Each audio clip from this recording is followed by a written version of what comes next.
Hey there, my people. Today I'll be sharing with you a back-in-the-day TV program that originated as a scary comic book, and that's Tales from the Crypt.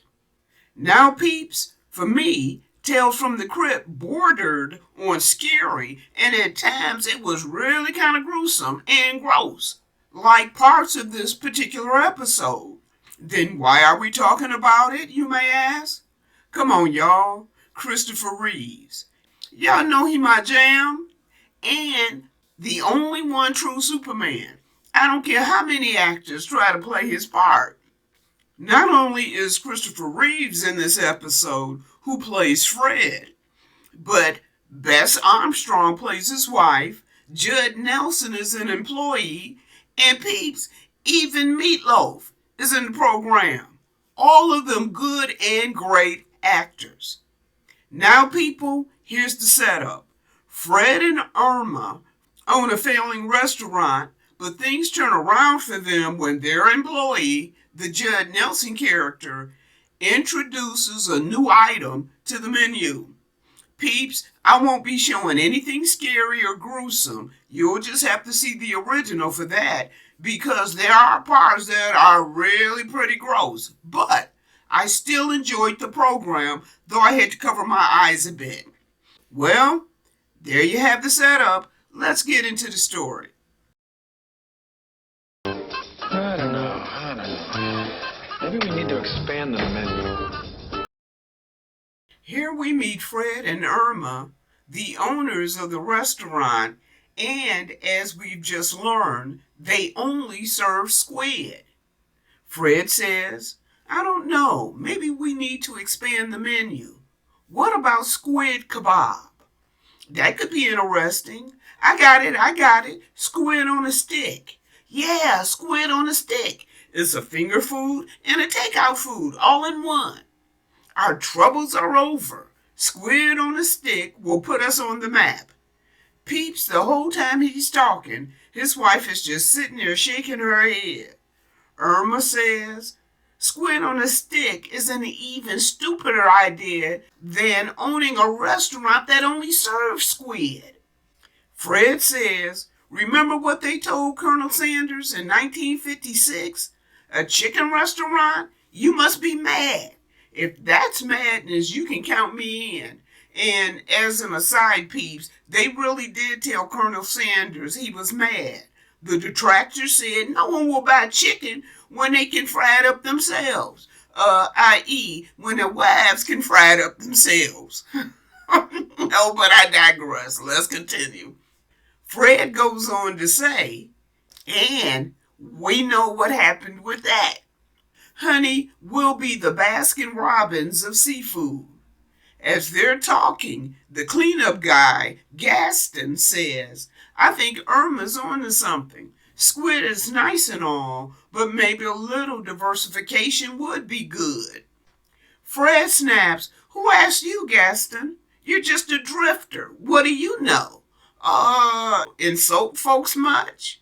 Gaston says, well, I know this much. Anybody can become a drifter by selling what people don't want.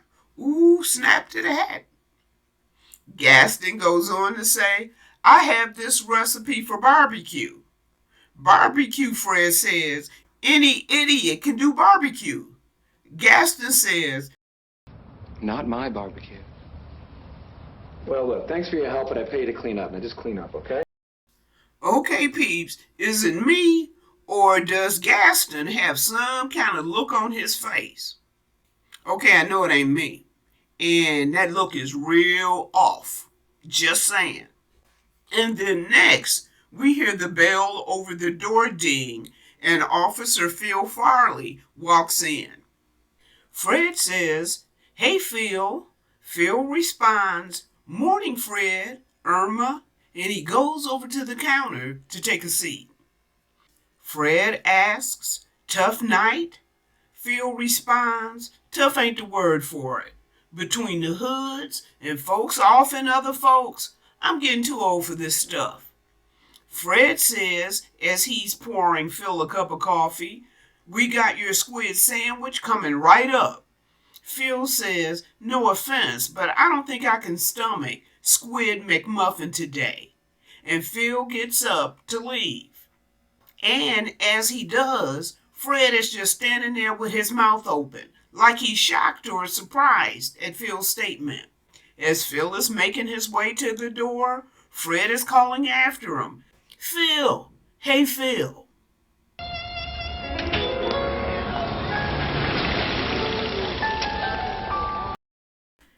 Next, we see Irma walking across a dark and rain-damp street carrying a plate of food. She stops in front of an apartment where there's a bunch of guys sitting on the stoop. As she approaches, one of the guys stand up, and we see that it's Gaston. Irma hands the plate of food out to him. "Let me guess," Gaston says, taking the plate from her. "Squid?" Irma chuckles and says, "Hey, I'm sorry for what Fred said before." Gaston replies, "Well, the man's a visionary. I respect that." Then he continues saying, "What I can't figure out is, what's a classy lady like you doing with a guy like him?" Well, Irma says, "Maybe it's like you said. He's got a vision." Gaston simply says, "You ought to leave him and come live with me. I've got a vision too." "Yeah, you know what? Yeah, I know what kind of vision you got, brother man. And you know what else I do know? This conversation is all the way kind of wrong. Her being at this dude's place, Peep, at night, wrong. Her bringing him a plate of food, Peeps, wrong. And it's suspect as heck. And brother man is not even trying to finesse. He's straight up hitting on this chick." Irma responds with, Well, that's sweet, but thanks for the offer. I'll see you tomorrow. Would you like me to walk you home? No, I'm okay. I can take care of myself. Besides, Fred's gonna be home soon. Bye. "Peeps, I'm shaking my head here. All I can say is, play with fire, sister girl, and somebody's gonna get burned. And flirting with this dude here, that's playing with fire. Because my mind is still going back to this look this dude pulled in the restaurant. When Fred didn't want to listen to his barbecue idea and said, 'I pay you to sweep the floor.' Peeps, he looked all kind of cray-cray to me then. You don't play with this dude, and you don't flirt with him. Period." Next we see we're back at the restaurant. We're looking at the neon sign that's missing a couple of key letters. Peeps, sound out the letters that are left to see a little Easter egg that's been left for the viewer. As you can see through the window, Fred is sitting at a table, and it looks like he's slicing and prepping vegetables for the next day. We hear the bell above the door ding, and Fred looks up and says, "Mr. Chumley, hi." The guy walks over to the table, takes off his hat, and says, "I want you to feel free to remind me if I'm wrong, but last week did we or did we not have a conversation in which you agreed you would deliver into my hands yesterday the 3 months back rent that you owe me?" Fred says, "Yes, sir, we did say something along those lines." "And what day is today?" Chumley asks. "Is today yesterday?" "No, today is today." And he bends down close to Fred and asks, "And do you know how I know today is today? Because if today was yesterday, I'd have a check in my hands." Fred says, "Mr. Chumley, business is picking up, liar, liar, pants on fire. If you could just find it in your heart to give me just a little more time." Then he says, "Can I get you something to eat? Dude, are you high? Does this meatloaf looking dude remotely resemble somebody who would eat squid?" Peeps, there's a part of me that can't feel sorry for this dude. Your wife is saying how this isn't working. The help is saying this isn't working. Your friend, Officer Phil, said he couldn't even stomach to eat your food for free today. And the people in your community is saying this isn't working because they're not showing up to pay for any of this food. Dude, you don't even have enough people coming in to keep the place afloat. You're 3 months behind in the rent, and you asking this hood-looking guy if he can find it in his heart to give you more time.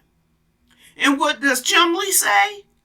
No, the only thing I want from you is my money. Fred says nervously, well, I could write a check, and Chumley cuts him right off saying, but you ain't got it, right? Fred says in a quiet tone, no, sir. Chumley leans in, nice and close, and peeps he's not even raising his voice or yelling. He's saying in an even voice, I'm going to be back tomorrow with an eviction notice and a new set of locks. And he adds one other tiny little thing. You're one lousy cook. Ooh, peeps, it sounds like them's fighting words. 'Cause Fred jumps up, knife in hand, and he follows Chumley to the door, shouting, you fat slob. And just as Chumley turns, Fred cuts him on the hand with the knife. Fred goes, oh no, I'm sorry, Mr. Chumley. I don't know what happened. I didn't mean it. And Chumley is backing away, shocked, trying to get out the door. Mr. Chumley. I'm calling the cops! You hear the cops? Oh, the other half left. Next, we see Fred walking into his apartment. He takes off his hat and jacket and goes over to get a drink. Just at that moment, Erma comes into the room, greeting Fred with a sweet hi and a hug and a kiss on the cheek. Fred says, boy, you're sure in a good mood. Erma giggles and walks away as he says, are you wearing perfume? Erma says, well, I was walking home and all of a sudden I felt hot and alluring. Peeps, I'm just paraphrasing. She really said she felt the start with an S and ends with a Y word.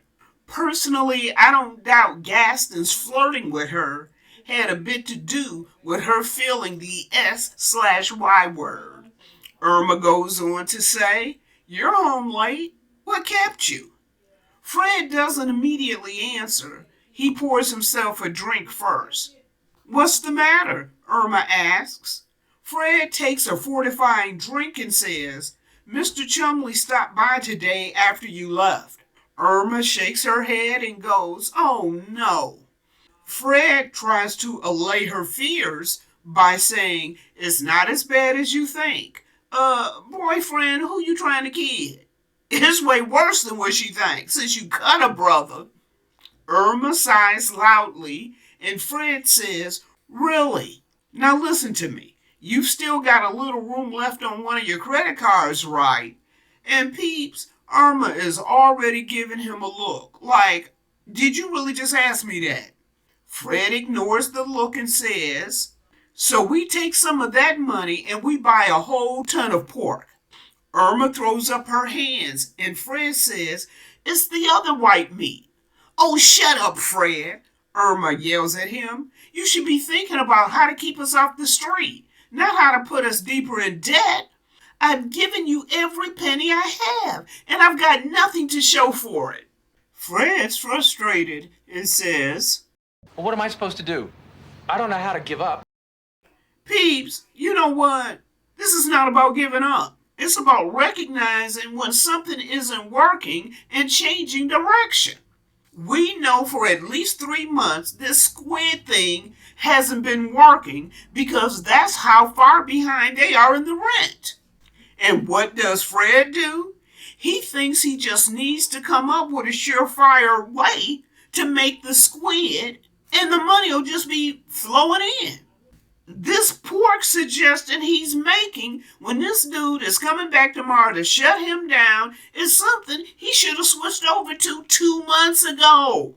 Look, Fred says, standing, if you were to say right now that you never wanted to see me again, I'd understand. All I can say is, I'm sorry. Irma walks over to him and says, you're not going to get rid of me that easily. I married you for richer or for poorer. Besides, you owe me a load of money. Then the pair look at one another and smile. It's the next day, and Garson is setting up the cheers as Fred and Irma come through the door. Fred looks around and says, I think I'm going to cry. Irma pats him on the shoulder and says, I'll make us some coffee. As Irma walks toward the counter, Fred goes over to Gaston and says, there's no point in doing that, Gaston. We're being evictive. Fred and Irma's is history. And Fred pulls back a chair and sits. Gaston says, this is terrible. Then Phil walks in. Fred says, hi, Phil. And Phil says, what a night. I'm so dang on hungry I could actually eat one of those stupid sandwiches of yours. Fred says, we're only serving coffee today, Phil. Phil asks, don't you have any eggs or something? Irma says, I don't know. We may have a couple left.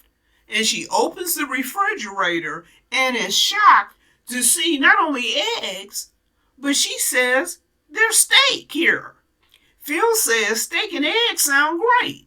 And peeps, Fred stands up and both he and Irma look at each other. Then Fred rushes around the counter and looks in the refrigerator himself. They both turn to look at Gaston and he says, But you know that barbecue idea that I was talking about? Well, I took the initiative and spoke with this supplier that I know, and he gave me a really good deal. I hope you're not angry with me. Phil pipes up and says, I ain't angry, I'm starved. Come on, let's throw one of those babies on the grill. Gaston stands up and walks over to Phil and says, I hope you like it, officer. It's been specially cured. It's a secret old family recipe. Along with the steak, Irma tosses 2 eggs on the grill as well. Phil says, wow, that smells great. And he takes a sip of coffee and says, even the coffee tastes better. Then Phil says, hey Fred, your landlord's a guy named Chumley, right? And Fred says, yeah, why? Phil says, we found his car in an alley near here. That and his empty wallet. Fred asks, what happened? Phil responds, don't know, but it looks like there was a heck of a struggle. There's blood all over the place. Irma turns around and says, blood? Is he unalived? Phil responds, don't know. There was no body. What? Then Phil goes on to say, the only thing we know for sure is that he never made it home last night. Judging from what I saw in the car, Phil said, shaking his head, if he's walking around, it's a miracle. Then Phil says to Irma, hey, don't overcook that. I like it rare. And Irma turns back to the grill. Then we hear the bell over the door ding and 2 customers walk in. Whatever you've got cooking on that grill smells incredible. Throw it on for me, would you? Make that 2 of them. Fred walks around the counter to place silverware on the table, saying, ladies, here you go. Then peeps, he turns and the whole look on his face changes. Gaston is on the other side of the restaurant and he's wiping his forehead with a handkerchief. Fred goes over to him and says, Gaston, can I have a word with you, please? And he points toward the back. They go into the back room and Fred says, that's Mr. Chumley's handkerchief. Where did you get it? Gaston shoves the handkerchief into his shirt pocket and says, he gave it to me. Fred says, you're lying. Gaston says, I can't believe you. I do you a favor and you call me a liar. While this is going on in the back, Irma has finished preparing Phil's meal. She plates it, then sets it down on the counter saying, there's your steak. Hope you like it. Phil slices into it like he was slicing into butter. He chews, then smiles wide. That's incredible. God, I can't believe what you told us about Mr. Chumley. The city's turning into a sewer. Makes early retirement look better and better. If only I could find something else to do with myself. Sounds good. Throw one on for me. Hey, Gaston? Is this all the steak there is? Gaston calls out, no, there's more back here in the freezer. Irma asks, could you bring some out front for me, please? And Gaston calls out, sure thing. Gaston leans over, opens the freezer door, and says, Fred, will you hold this door open? Fred says, yeah, sure. And he steps around Gaston and places his hand on the open door. And Peeps, you do see what I see, right? Fred looks over and sees a familiar person just suspended there. And his shocked face is, for all intents and purposes, what you gonna get here. In actuality, if you were actually watching this program, you would see all of Mr. Chumley with a big old cleaver stuck in his side. Peeps, it's Tales from the Crypt, which is typically quite gruesome. And I assure you, this scene here with Chumley is sort of kind of gruesome. And you just gonna have to take my word for it. And if you want to see the whole thing, you know how to look it up. Fred says, you unalive Mr. Chumley. Gaston says, gee, Fred, you make it sound so ugly. Fred says, you unalive Mr. Chumley.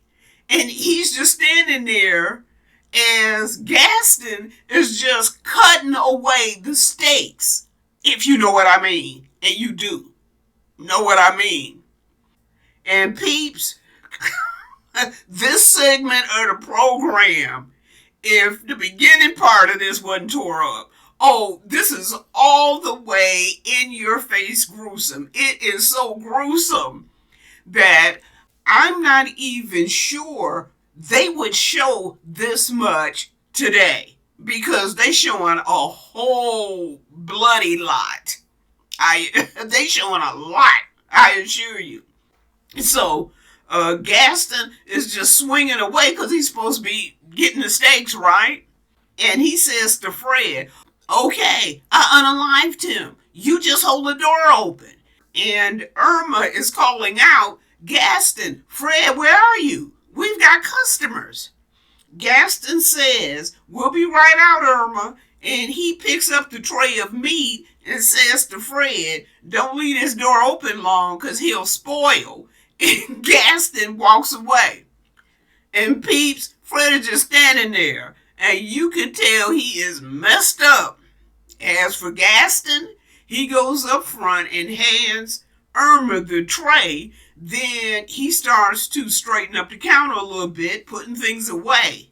And people, there's a nice amount of folks now in the restaurant. I'm assuming that word must have sort of gone out that, hey, they cooking something more than squid and it's tasting pretty good.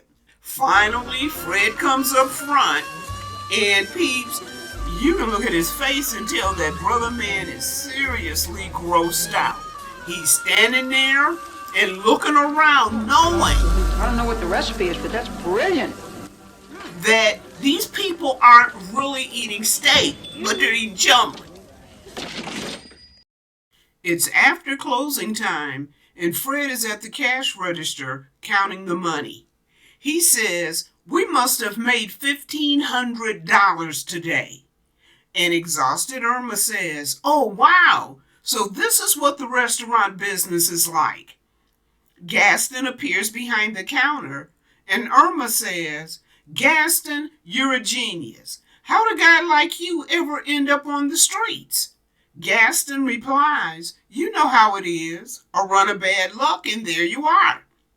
Irma goes to stand up as she says, well, I'm going to take some steaks out of the freezer. Fred hurriedly says, no, I'll do it. And he walks toward the back. Peeps, when he goes into that freezer, we see what's left of Chumley. And there's literally nothing left but bones. Kudos to the special effects, prop, body, art department, all of them that had to come up with these fake bodies. The level of realism is beyond good, especially when you remember that this episode was made in the early 90s. And this is really stellar work. Gaston comes up behind Fred, who turns around, and Gaston says, you and me have got to talk. Fred says, you're doggone right we got to talk. This has got to stop. Then the stoop says, I'm going to call the cops. Gaston says, and tell him what? That I offed your landlord because you owed him money? There's not much motive in that. Besides, you the one who attacked him with a knife last night. Remember, peeps, how we saw Gaston and a couple of other guys sitting right across the street when Chumley ran out of the restaurant yelling and holding his hand? And Gaston adds, there were witnesses, those guys that live on the street. And I wasn't even the one that cooked him. Your wife did that. So you're going to keep your mouth shut, aren't you, partner? Yeah, peeps, I was waiting on that. Gaston turns and leaves, and Fred is following him out of the freezer. At the door, Gaston stops and turns back to Fred and says, hey, now, that sounds fair to me. I'm the one who has to supply all the meat. All you have to do is cook it, however many ways you want. Then you can hear Irma talking as she's headed that way. She has a bottle of wine in her hands, and she said she'd been saving it for the day we had something to celebrate. I'd almost given up the idea, she says. I want to put it on some ice. No. Honey, you know, I'm really tired. We've been here all day. Why don't we go out and celebrate, okay? Fred, what's the matter with you? Well, peeps, what a difference a couple of months can make. If you'll notice, the sign outside now says Gaston, Fred, and Irma's Steakhouse. There's a line around the corner, and just wait until you see inside.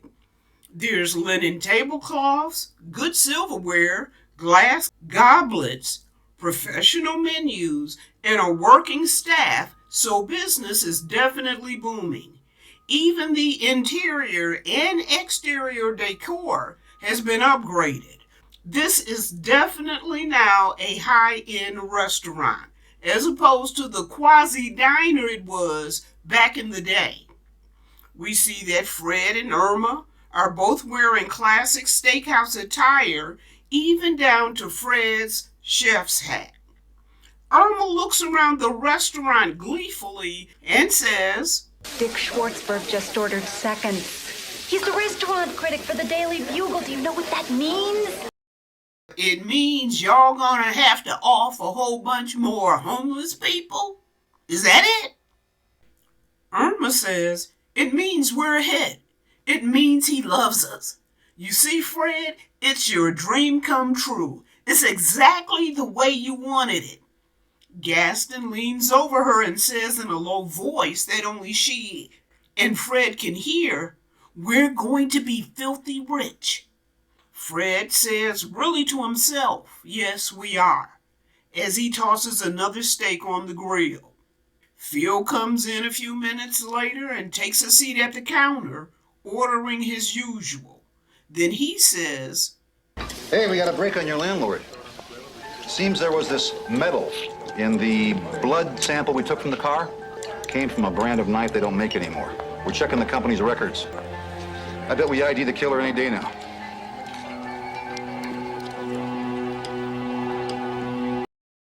Did you catch that, peeps? The way Gaston looked at Fred. Brother Man was just whispering, we're gonna be rich. And now you've got Officer Phil here saying we might be on to something regarding Chumley. Peeps, I'll give you 2 guesses as to who's going to be on the menu next.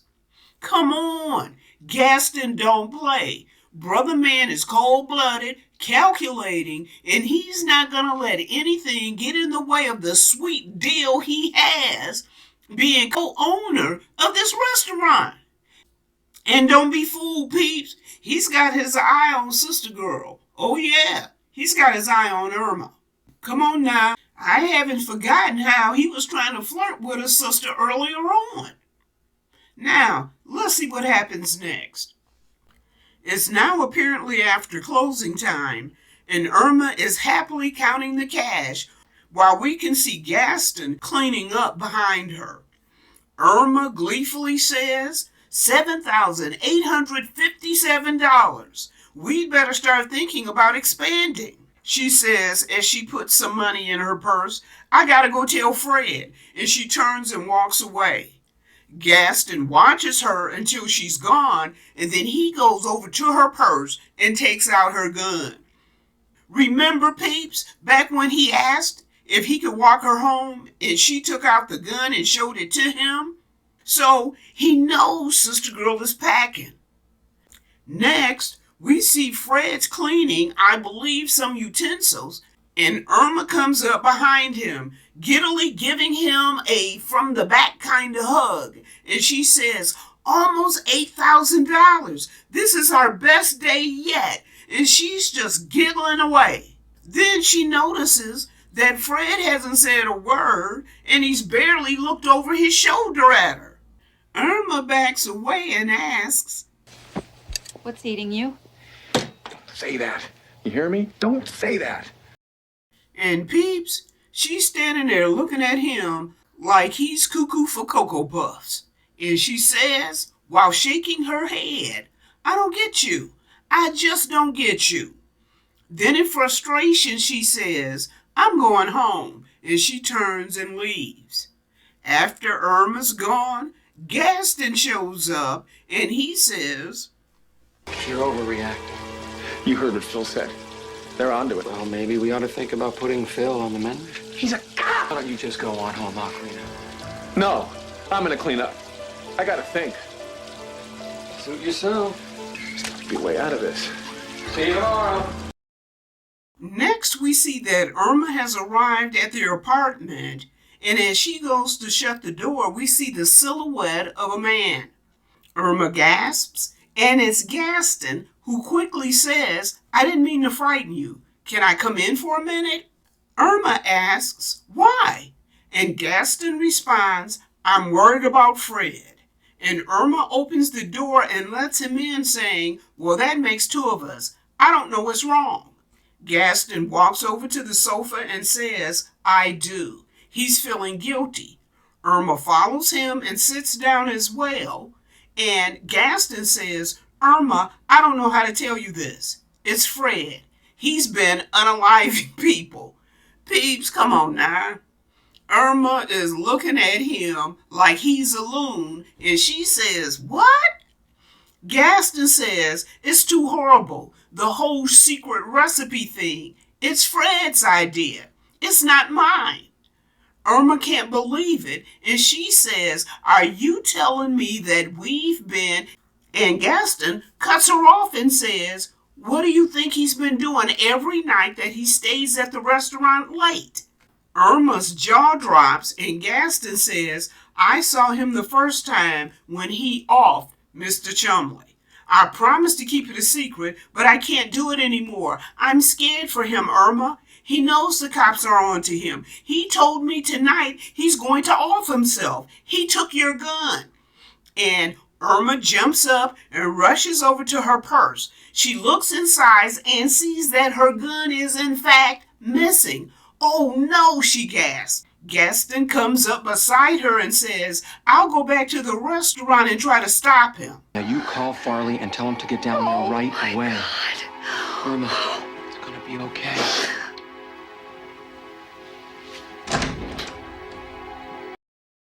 Okay, that was kind of weird. I can understand how this can be an intense moment, but kissing this chick on the cheek? And peeps, just so you know, Farley is Officer Phil's last name, so he's telling her to call Phil and get him over to the restaurant quick. Next, we see Gaston in the restaurant. He's taking the gun out of his pocket and he's headed towards the back of the place.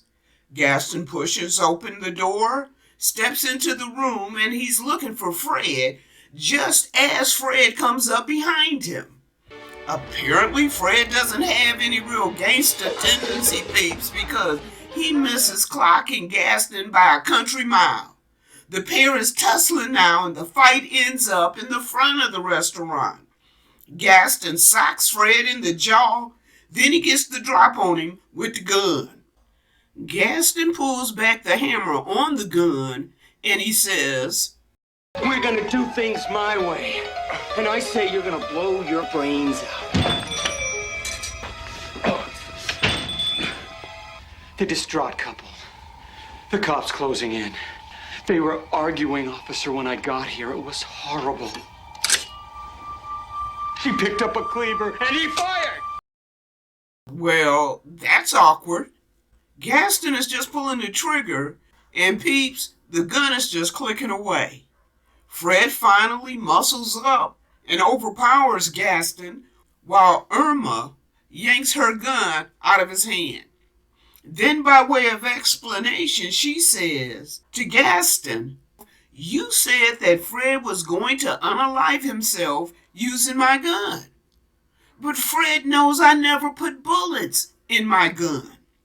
Then Fred says, "Thanks, honey, for the phone call. He got here just when you said he would. Now, what are we going to do with him?"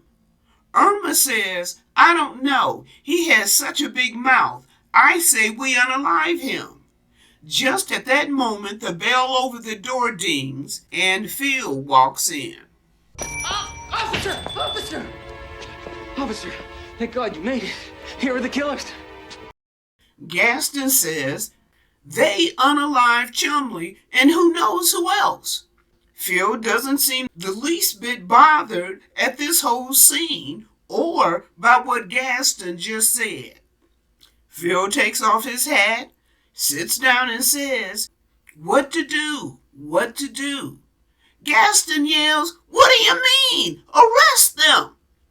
Phil says, "Well, yeah, I could. But you see, I've developed this taste." And this would solve my early retirement problem. Something to do with myself. Farley's flame broiled sound okay to you guys? Sounds pretty good to me, Phil. I think it sounds downright mouth-watering, Fred. Then fire it up. It's already hot. Well, my people, there you have it. Tales from the Crypt, episode title, What's Cooking? Dare I say, Judd Nelson carried this episode. Brother Man could look normal and unassuming one minute and dark and sinister the next. The other characters, Fred, Irma, and Phil, rounded out the story well.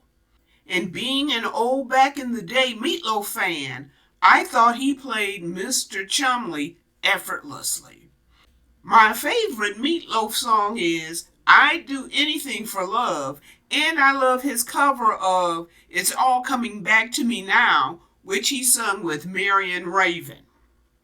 I want to shout out to my subscribers. Thank y'all so much for committing to the channel. I really appreciate that. And to my viewers, I appreciate y'all too. Thanks for stopping by and viewing the content. Won't you consider subscribing, liking, giving me a thumbs up, and leave a comment if you're so inclined, and I'll respond back. I hope you're all doing well out there. Spread kindness where you are and take some time to show kindness to yourself. Bye bye for now.